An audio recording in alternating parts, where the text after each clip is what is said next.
بسم اللہ الرحمن الرحیم۔ اچھا جی، قرآن پاک میں آگے بیان ابھی ایک دیکھتے ہیں جنت کے بارے میں۔ تو جنت کے بارے میں کیا کیا ریفرنسز ہیں، حوالہ جات ہیں مختلف سپاروں میں، اور اس کے بارے میں اللہ پاک نے فرمایا کہ جنت ایک بہت بہتر جگہ ہے۔ یہ ہر چیز کا جو ہے نا وہ آگے حوالہ موجود ہے۔ جنت بہت بہتر جگہ ہے۔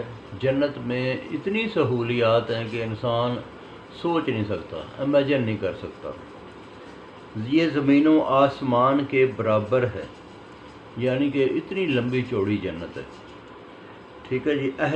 یہ لوگ جو ہوں گے جو جنت میں جائیں گے، اہل مراد ہوں گے، جن کو مراد ملے گی۔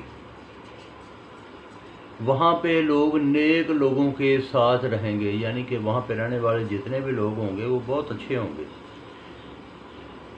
یہ سچے لوگ ہوں گے، اور ان پر یہ وہ لوگ ہوں گے جن پر اللہ راضی ہو چکا۔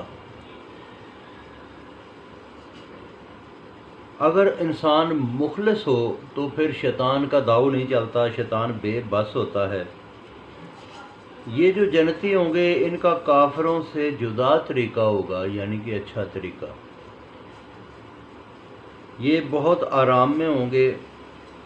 یہ لوگ وہ تھے جو صبح کے وقت اٹھ کے اللہ کی عبادت کرتے تھے، معافی مانگتے تھے، اور صبح کم سوتے تھے۔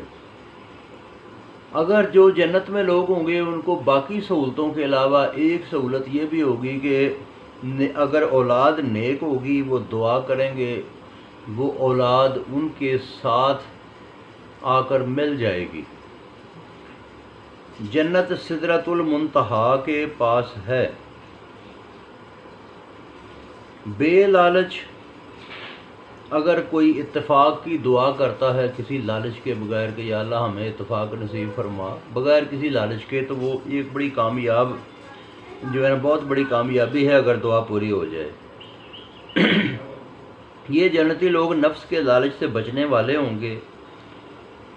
جب ان کا حساب کتاب ہوگا تو جنت ان کے قریب لائی جائے گی میدان حشر میں۔ جو اللہ پاک فرماتا ہے کہ جو دنیا میں جس نے اپنے آپ کو سنوارا، اپنے نفس کو کا تزکیہ کیا، جو سنورا وہ فلاح پا گیا۔ جو بندہ میرے نیک بندوں میں داخل ہو گیا اس دنیا میں، تو وہ سمجھ لو کہ داخل ہو گیا جنت میں۔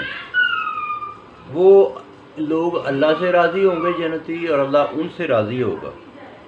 اہل ایمان لوگ ہوں گے، یہ نیک عمل کرنے والے ہوں گے، ذکر کرنے والے ہوں گے، اور صبر کرنے والے ہوں گے جو جنت میں جائیں گے۔ بہت شکریہ، باقی پھر سناؤں گا۔